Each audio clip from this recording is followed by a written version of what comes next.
Caros alunos e alunas, mais uma vez, bom dia, boa tarde, boa noite, dependendo do momento que vocês estiverem assistindo essa gravação. E hoje o nosso tema é, dentro de História Geral, dentro ainda de Guerra Fria, correndo meio que paralelamente, a Guerra do Vietnã, um dos conflitos mais importantes desse período, perfeito? Pelas diversas situações que gerou, principalmente na política interna norte-americana. Nós vamos aqui rapidamente compartilhar a tela com vocês. E temos aqui, então, nosso esquema de apresentação desse tema. Por Guerra do Vietnã, entendemos o período de 1964 a 1975, quando houve a intervenção direta de tropas norte-americanas no conflito, o envolvimento direto dos Estados Unidos no conflito, embora o envolvimento indireto, nós veremos, começou ainda na década de 50, talvez na década de 40. Tá? Vamos lá.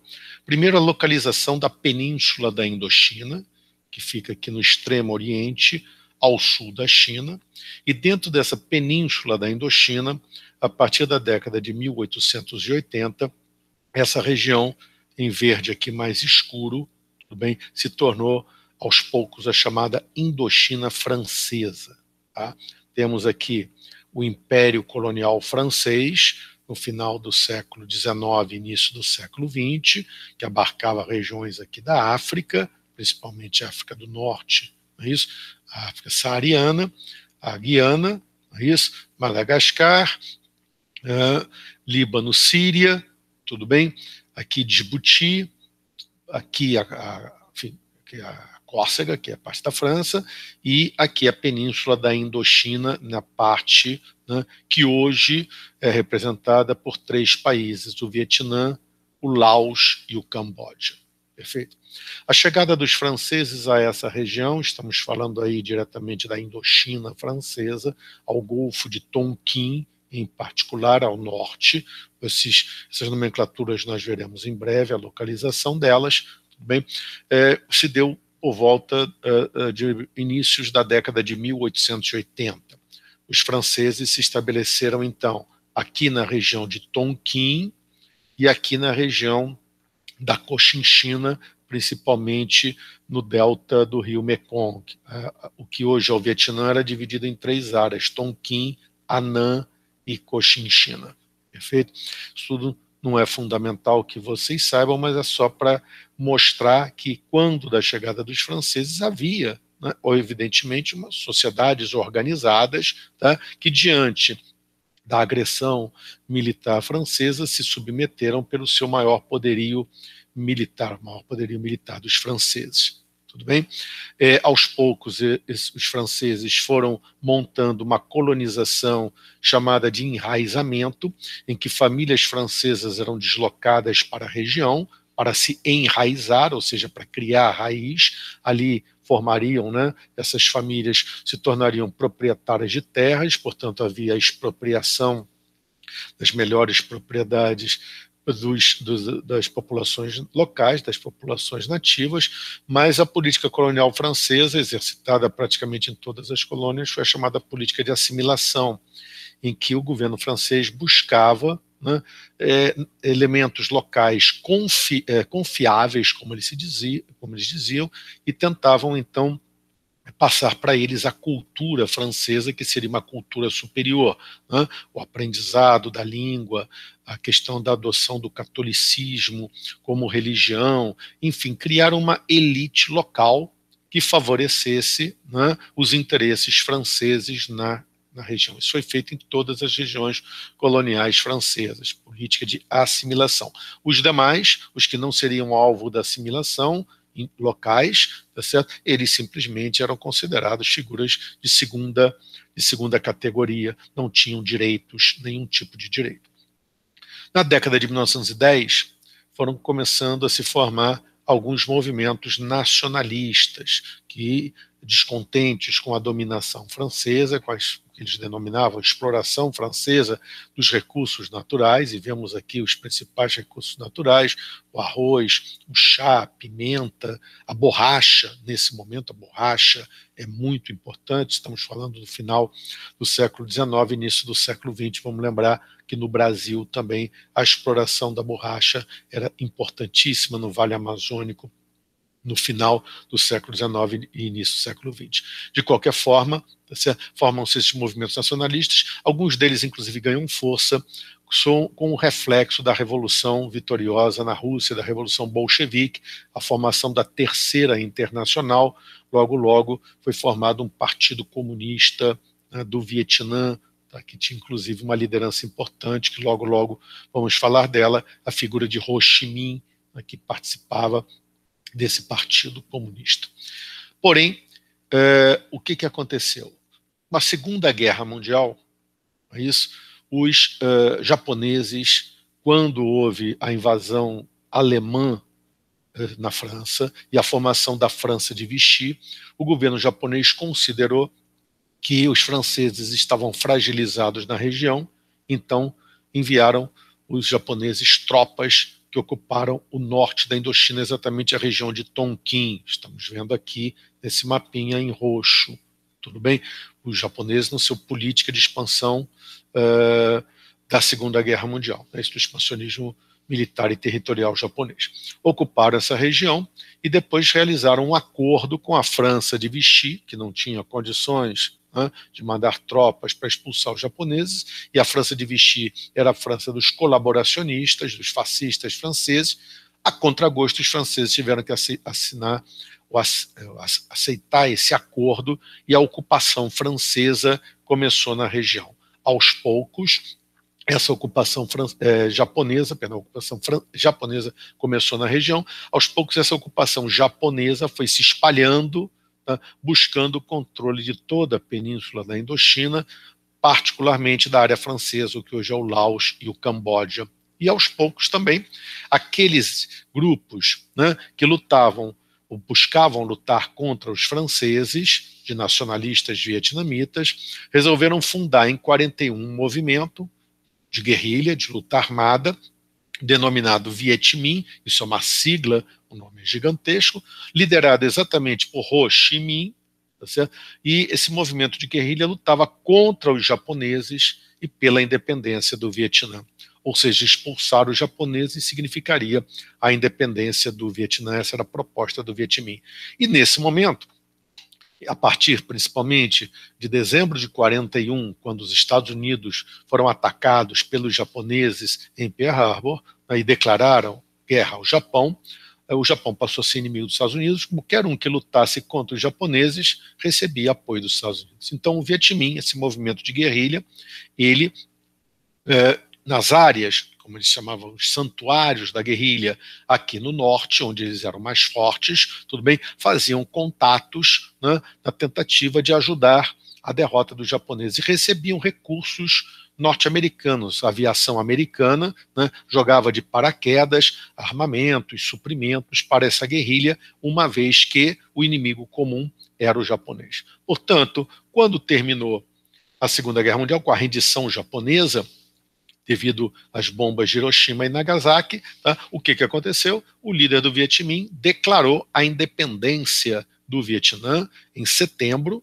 Num primeiro momento, o governo dos Estados Unidos fez um movimento de aceitação dessa independência, mas quando o governo francês, e aí é o governo francês pós-guerra, o general de Gaulle, tá, não aceita essa independência, e começa a enviar tropas para a região, tudo bem, para combater aqueles membros do Viet Minh que tinham declarado a independência, bem, o governo norte-americano tira o apoio à independência do Vietnã e passa a apoiar os franceses. Começou, então, a Guerra da Indochina. Também nós estamos falando tudo isso porque isso é o início, são os antecedentes para o envolvimento norte-americano. Essa guerra, então, era a França contra o Viet Minh, perfeito, que era forte no norte em particular. A França contava com apoio de sustentação militar, com armamento e suprimentos norte-americano, enquanto a União Soviética e a China Popular supriam as necessidades do Vietminh, da luta da guerrilha. Tá? Os franceses elaboraram uma tática de guerra que se demonstrou completamente equivocada, porque resolveram criar na região do Santuário da Guerrilha de Tonkin uma base militar, aqui no extremo norte, em Dien Bien Phu, tá certo? Na expectativa de cercar, né, a guerrilha do Vietminh. Na verdade, o que aconteceu foi que essa base militar, que concentrava mais de 50 mil soldados franceses, ela foi cercada pela guerrilha, que se aproveitou do conhecimento do terreno, da topologia do terreno, e em 1950, final de 53, início de 54, começou a grande batalha que definiu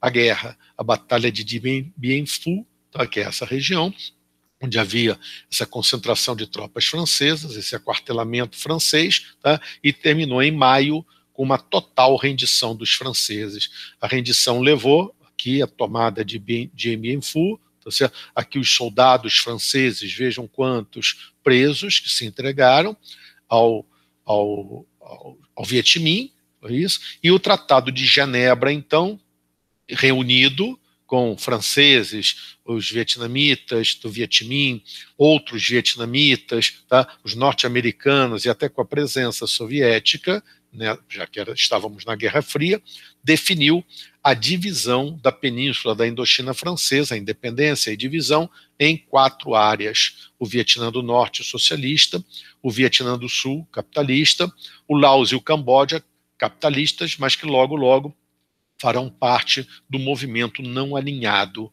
que começa lá com a Conferência de Bandung de 1955. Tudo bem? A partir daí, aparentemente está tudo resolvido. Porém, já logo depois do Tratado de Genebra, nos Estados Unidos foi formulada a chamada teoria do dominó. Teoria do dominó, tá? Ou seja, vamos imaginar que cada um desses países seja uma peça do jogo de dominó. Caiu, não é isso? O Vietnã do Norte, como tinha caído antes a China, como tinha caído antes a Coreia. O que é cair? Se tornaram regimes socialistas. Tudo bem? Qual o dominó que não pode cair? É o Vietnã do Sul.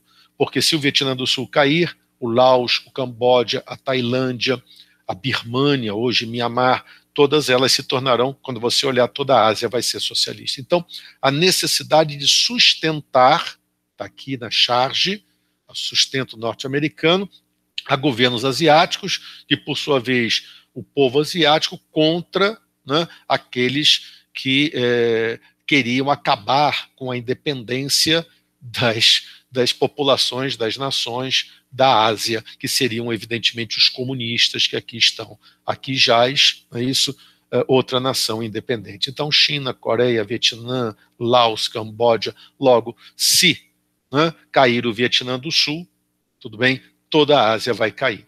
O receio que isso acontecesse levou, né, principalmente ele ganhou mais força quando no Sul, ou seja, no Vietnã do Sul, foi fundado um movimento denominado na sigla Vietcong, conhecido como Vietcong, a Frente Nacional pela Libertação do Vietnã do Sul, um movimento de guerrilha, como era o Vietminh, que agora era governo no Vietnã do Norte, e que lutava pela unificação do Vietnã sob governo socialista, ou seja, o Vietcong era a guerrilha que no Sul lutava pela reunificação do Vietnã, aliado ao Vietnã do Norte com o governo socialista. E essa guerrilha, então, passa a ser alvo, obviamente, do interesse norte-americano. O que faz o governo norte-americano?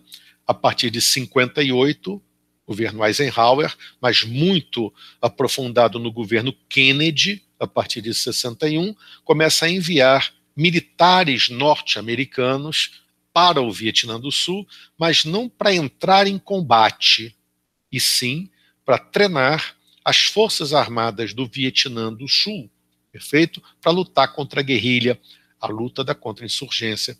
Reparem que a derrota francesa em Dien Bien Phu gerou toda uma ideia, gerou novas ideias de como combater esse tipo de guerra. Não era mais aquela guerra em que os exércitos se enfrentavam cara a cara. A guerrilha, ela usava táticas diferentes, não é isso? Então, dentro da França, começaram os militares a elaborar táticas da chamada contra-insurgência. Isso depois vai se revelar muito importante nas formas como a França vai tentar reprimir o movimento pela independência da Argélia, tá?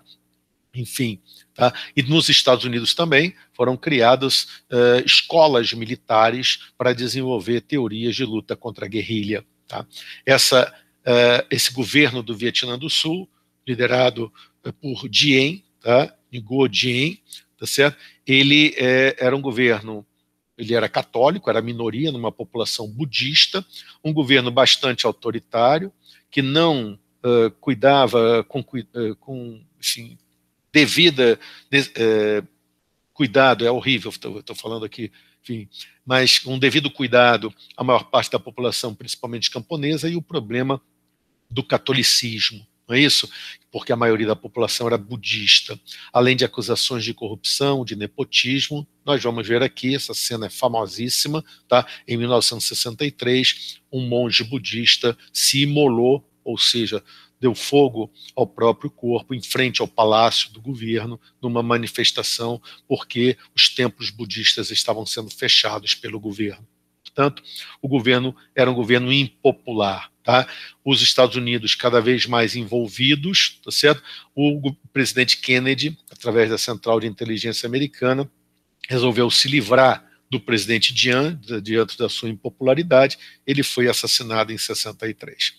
Logo depois, uns dias depois, no mesmo mês de novembro de 63, o presidente Kennedy foi também assassinado nos Estados Unidos, lá em Dallas. Ora, assumiu o vice-presidente, Lyndon Johnson, tá, que vai envolver diretamente, é o governo dele que vai envolver diretamente os Estados Unidos no conflito a partir do incidente do Golfo de Tonkin, quando barcos da guarda costeira norte-vietnamita atacaram, né, barcos norte-americanos de guerra, destroyers, que estavam, né, circulando no Golfo de Tonkin. O governo norte-americano diz que eles estavam em águas internacionais, o governo do Vietnã do Norte disse que estavam em águas territoriais do Vietnã do Norte. Não houve mortos ou feridos no conflito, mas, de qualquer maneira, esse incidente deu permissão, deu a possibilidade do presidente Johnson declarar um estado de guerra, sem que o Congresso americano fosse consultado, perfeito? E, a partir desse momento, as tropas norte-americanas presentes, os militares norte-americanos presentes no Vietnã, passaram a atuar diretamente no combate à guerrilha sul-vietnamita. E, aos poucos, tá, esse envolvimento norte-americano se tornou cada vez maior, com o envio de novos contingentes militares para a região. Isso, né, aí sim a gente entra no tópico, né, da guerra do Vietnã, propriamente dito. Mas isso vai ser objeto de uma outra aula. Portanto, me despeço aqui de vocês, perfeito? E desejo a todos saúde, paz. Agradeço a paciência de terem escutado essa gravação. Um abraço.